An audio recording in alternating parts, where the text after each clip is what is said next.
ಯದಾ ಯದಾ ಹಿ ಧರ್ಮಸ್ಯ ಗ್ಲಾನಿರ್ಭವತಿ ಭಾರತ ಅಭ್ಯುತ್ಥಾನಾಯ ಧರ್ಮಸ್ಯ ಸದಾತ್ಮಂ ಸೃಜಮ್ಯಹಂ ಪರಿತ್ರಾಣಾಯ ಸಾಧೂನಾಂ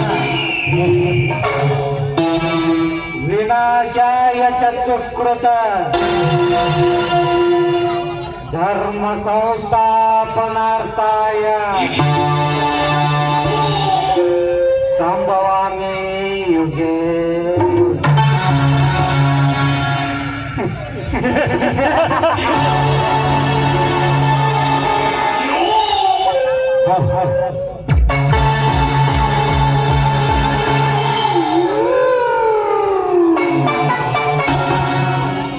ಇದೇನಪ್ಪ ಕಲನಾಯಕನ ಬಾಯಲ್ಲಿ ಶ್ಲೋಕ ಬರ್ತಾ ಇದೆ ಅಂತ ಸಂಶಯ ಪಡ್ತಾ ಇದ್ದೀರಾ? ಇದರ ಅರ್ಥ ಏನು ಗೊತ್ತಾ? ಜಗದಲ್ಲಿ ಅನ್ಯಾಯ ತಾಸ ಹೆಚ್ಚಾದಾಗ ನಮ್ಮಂತ ಕಲನಾಯಕರ ದಬ್ಬಾಳಿಕೆ ಹೆಚ್ಚಾದಾಗ ನಿಮ್ಮ ದೇವರು ಯಾವುದಾದ್ರೂ ರೂಪದಲ್ಲಿ ಹುಟ್ಟಿ ಬರ್ತಾನಂತ. ಆದ್ರೆ ಇದು ಕಲಿಯುಗ. ತಲೆ ಹಿಡಿಯೋರ್ ಕಲಿಯುಗ, ತಲೆ ತೆಗಿಯೋರ್ ಕಲಿಯುಗ, ತಲೆ ಒಡೆಯೋರ್ ಕಲಿಯುಗ. ಅಂದಾಗ ದೇವ್ರು ಹುಟ್ಟಿ ಬರೋದಂದ್ರೇನು, ನಮ್ಮ ಕಳನಾಯಕರ ಮಟ್ಟ ಹಾಕೋದಂದ್ರೇನು?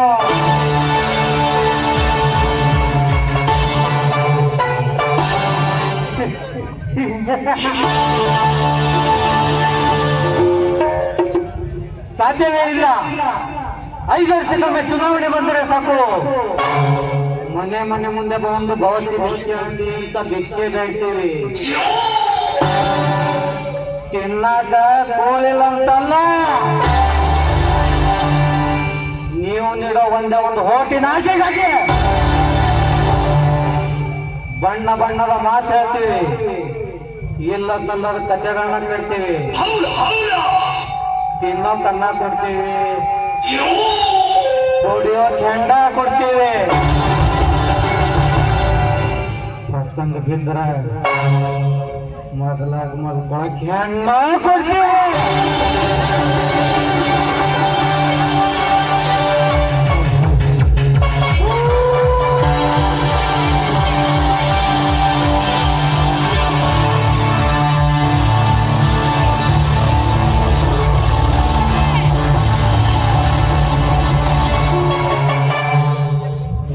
ಮಾಡಿ ಹೋಟ್ ಕಿತ್ಕೊಳ್ತೀವಪ್ಪ, ಹೋಟ್ ಕಿತ್ಕೊಳ್ತೀವಿ. ಅದಾದ್ಮೇಲೆ 1 ಅಲ್ಲ 2 ಅಲ್ಲ 5 ವರ್ಷ ಗೋಮುತ್ತೀವಿ. ಗೋಮುಸ್ಕೊಳ್ಳಾಕ ಬೇಕು. ಇದು ನಮ್ಮಂತ ರಾಜಕೀಯರು ಹಾಕೋ ಲೆಕ್ಕಾಚಾರ. ನಿಮಗ ಅರ್ಥ ಆಗಲ್ಲ, ಅರ್ಥ ಆದ್ರೂ ಪಕ್ಕದಲ್ಲಿರು ಹೇಳಲ್ಲ. ನಮ್ಮ ಸಬರಿನ ನಮಗೆ ಹೆಚ್ಚಾಗಿದ್ರಪ್ಪ, ಊರು ಸಬರಿ ಎಲ್ಲಿಂದ ತೊಳೆಯೋಣ ಅಂತ ಸುಮ್ಮನೆ ಇರ್ತೀರ.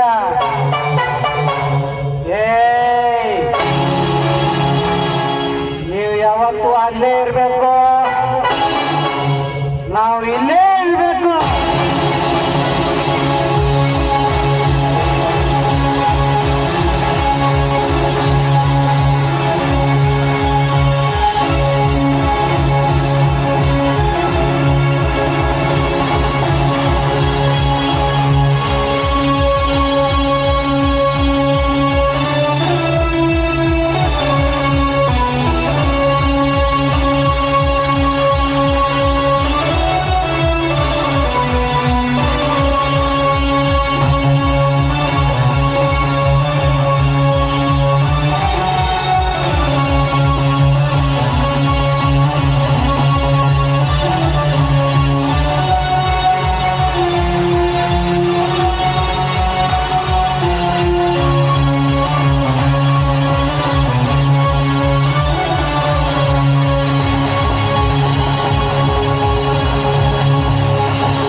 ಯಾವತ್ತೂ ನೀವು ಬದಲಾಗಲ್ಲ.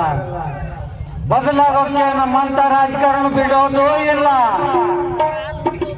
ಸರ್ಕಾರಿ ದವಾಖಾನೆ ಮಾಡಿಕೊಡಿ, ಸರ್ಕಾರಿ ಶಾಲೆ ಮಾಡಿಕೊಡಿ, ರಸ್ತಾ ಮಾಡಿಕೊಡಿ ಅಂತ ಹೇಳ್ತಾ ಹೋದ್ರೆ ಹಿಂದೆ ಬಿದ್ದು ಹೋಗಿ ಯಾರು ನಿಮ್ಮ ಅಪ್ಪ ಕೊಡ್ತಾನೆ?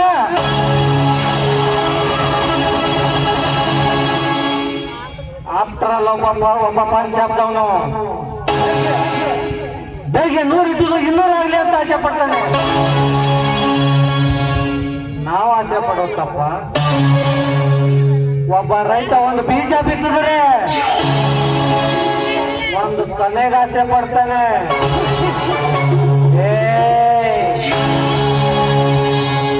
ಇದೇ ನಿಮ್ಮ ಮುಸುಡಿ ನಂಬ್ಕೊಂಡು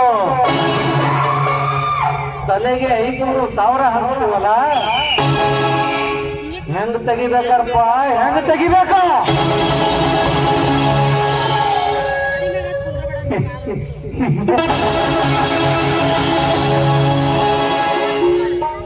ನೀವು ಯಾವಾಗಲೂ ಬದಲಾಗಲ್ಲ. ಬದಲಾಗಕ್ಕೂ ನಾವು ಬಿಡಲ್ಲ. It is my own business.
ಗರ್ಭ ಶ್ರೀಮಂತ ಸೊಕ್ಕಿನ ಸೋಳೆ ಮಗನೇ, ನಿನ್ನ ತಂಗಿಯನ್ನು ಮೊದಲು ನನಗೆ ಕೊಡ್ತೀನಿ ಅಂತೇಳಿ ನಂತರ ನನಗೆ ಹಾಗೆ ಬರೋರು ಮಾತು ಕೇಳಿ ಬೆಂಗಳೂರು ಬ್ಯಾಂಕ್ ಮ್ಯಾನೇಜರ್ ಜಗನ್ನಾಥನ್ಗೆ ದಾರಿ ಕೊಟ್ಟಲ್ಲ.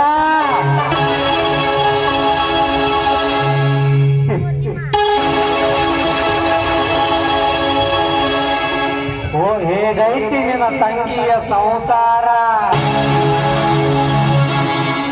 ಮದುವೆಯಾದ ಪ್ರಥಮ ರಾತ್ರಿಯಲ್ಲೇ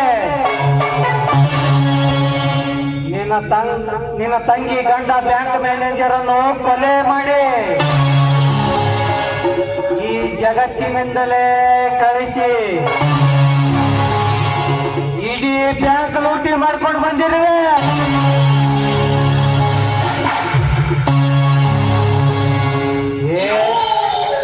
ಹೇಗೈತಿ ನಾಗರಾಜನ ಆಟ?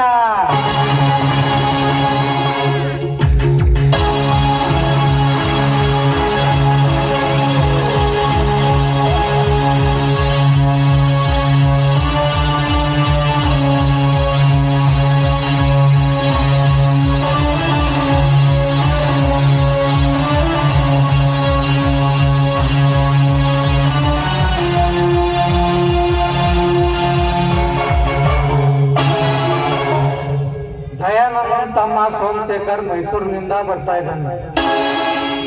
ಅವನು ಬಂದಾಗ ಅವಳು ವಿಷಯ ತೆಗಿತಾನೆ.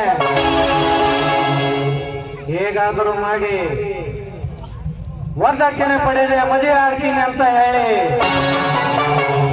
ಮದುವೆ ಆದ ಮರುದಿನವೇ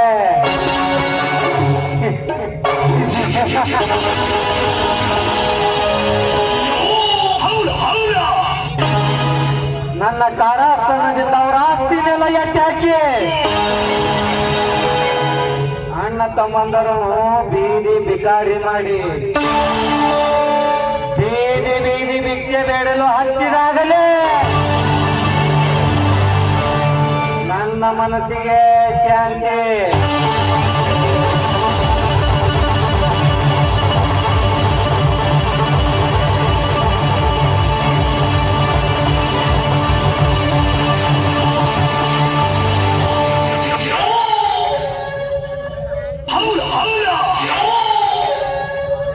ಒಳ್ಳೆಯದು ಹಾಗೂ ಕೆಟ್ಟದರ ಮಧ್ಯೆ ನಡೆಯ ಯುದ್ಧದಲ್ಲಿ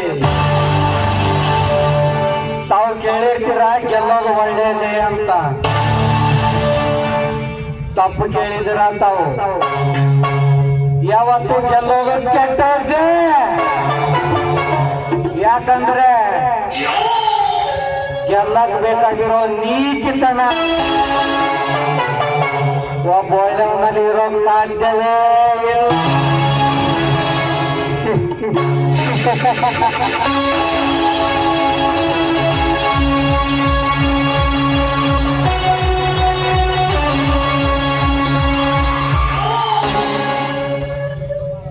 ಹಲೋ ನಾಗರಾಜ್. ಹಲೋ ಸೋಮು, ಯಾವಾಗ ಬಂದೆ ಮೈಸೂರಿನಿಂದ? ಹೇಗೆ ನಡೀತಾ ಇದೆ ನಿನ್ನ ವಿದ್ಯಾಭ್ಯಾಸ? ಎಲ್ಲ ಚೆನ್ನಾಗಿದೆ ತಾನೇ? ದೇವರ ದಯದಿಂದ MA ಫಸ್ಟ್ ಕ್ಲಾಸ್ನಲ್ಲಿ ಪಾಸ್ ಆಗಿರುವೆ. ಆದರೆ ಸಂತೋಷದಲ್ಲೇ ಇದ್ದೀನಿ. ಆದರೆ ಎಲ್ಲ ಚೆನ್ನಾಗಿದ್ದೀನಿ ಅನ್ನೋ ಸಂತೋಷದ ಸಾಗರಕ್ಕೆ ಆದರೆ ಎಂಬ ಕಷ್ಟದ ಕಟ್ಟಡ ಯಾಕೆ ಕಟ್ಟಿದೆ? ನನ್ನ ತಂಗಿ ಸುವರ್ಣ ಯೌವನದ ವಯಸ್ಸಿನಲ್ಲೇ ವಿಧವೆಯಾಗಿ ನರಕ ಜೀವನ ಸಾಗಿಸುತ್ತಿದ್ದಾಳೆ. ಹೌದು, ನಾನು ವಿಷಯ ಕೇಳಿದ್ದೇನೆ. ಪಾಪ ಆ ದೇವರು ಅವಳಿಗೆ ಈ ರೀತಿ ದ್ರೋಹ ಬಗೆಬಾಗಿರಬೇಕು. ಆಗಿದ್ದಾಗಿ ಹೋಗಲಿ, ಮುಂದಿನ ಬಾಳ ಹಚ್ಚಿನ ಮಾಡ್ಕೊಳ್ಳೋ ತಮ್ಮ. ಅಂದ್ರೆ ಅವಳು ಆ ಜನ್ಮ ಪರ್ಯಂತರ ವಿಧವೆಯಾಗಿಯೇ ಬಾಳಬೇಕೆ? 21ನೇ ಶತಮಾನದಲ್ಲಿ ಜೀವಿಸುತ್ತಿದ್ದ ನಾವು ಅವಳಿಗೊಂದು ಒಳ್ಳೆಯವರ ಹುಡುಗಿ ಅವಳ ಮದುವೆ ಮಾಡಬೇಕೆಂಬುದೇ ನನ್ನ ಆಸೆ.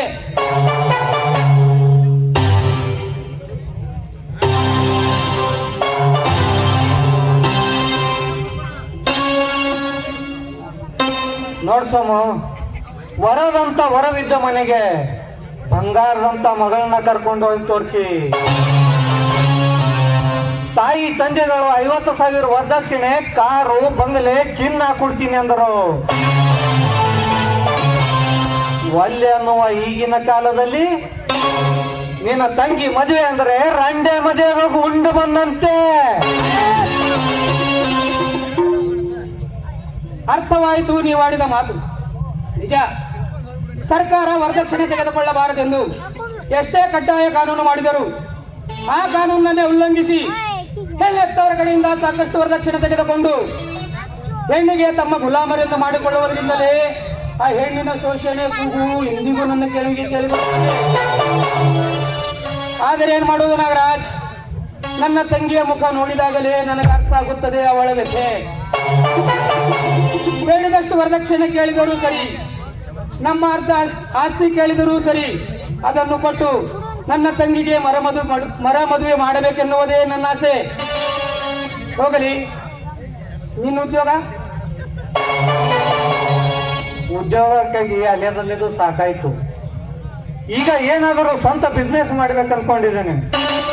ನೀನೇ ಹೇಳಿರೋ ತಾನೇ ನೌಕರಿ ಮಾಡಬೇಕೆಂದು. ನೌಕರಿ ನೌಕರಿ ನೌಕರಿ ನೌಕರಿ ಎಂಬ ಶಬ್ದ ಲಂಚದ ಮಂಚವನ್ನೇರಿದೆ. ನಮ್ಮಂತವರಿಗೆ ಎಲ್ಲಿಂದ ಬರುವುದು ನಾಗರಾಜ್ ನೌಕರಿ? ಒಂದು ಚಿಕ್ಕ ಆಫೀಸ್ನಲ್ಲಿ ಒಬ್ಬ ಸಾಧಾರಣ ಪ್ಯೂನ್ನಿಂದ ಹಿಡಿದು ದೊಡ್ಡ ಅಧಿಕಾರಿವರೆಗೂ ಲಂಚ ತೆಗೆದುಕೊಳ್ಳುತ್ತಾರೆ ಅಂದಾಗ ನಮ್ಮಂತವರಿಗೆ ಎಲ್ಲಿಂದ ಸಿಗೋದು ನಾಗರಾಜ್ ನೌಕರಿ?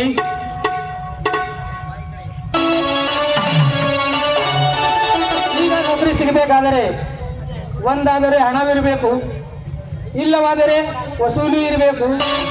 ಅದು ಇರದಿದ್ದರೆ ಕೆಳಜಾತಿಯ ಮನೆಗಿರಬೇಕು. ಅಂತವರಿಗೆ ಸಿಗುತ್ತದೆ ನಾಗರಾಜ್ ನೌಕರಿ. PSI ನೌಕರಿಗೆ ಅರ್ಜಿ ಸಲ್ಲಿಸಿದ್ದೇನೆ. ದೇವರಿಚ್ಛೆಯಂತೆ ಮುಂದಿಂದ ಇದ್ದಂಗಾಗಲಿ. ನೋಡ್ ಸೋಮು, ನೀನು ಅನ್ಯತಾ ಬಯಸ್ತಾ ಇದ್ದಲ್ಲಿ ನಿನ್ನ ತಂಗಿಯನ್ನು ಮದುವೆಯಾಗಲು ನಾನಂತೂ ಒಪ್ಪಿಕೊಂಡೇನೆ. ನೋಡು ನಾಗರಾಜ್, ಮನೆಯಲ್ಲಿ ದೇವರಂತ ನನ್ನ ಹಿರಿಯನಿದ್ದಾನೆ. ಅವರು ಒಪ್ಪಿದರೆ ಮರು ಭೇಟಿಯಾದಾಗ ನಿನ್ನನ್ನು ವಿವರಿಸುತ್ತೇನೆ. ಆಯ್ತು, ಆದಷ್ಟು ಬೇಗ ನಿಮ್ಮ ಅಣ್ಣನ ಕೇಳಿ ತಿಳಿಸು. ನಾನೀಗ ಬರ್ತೇನೆ.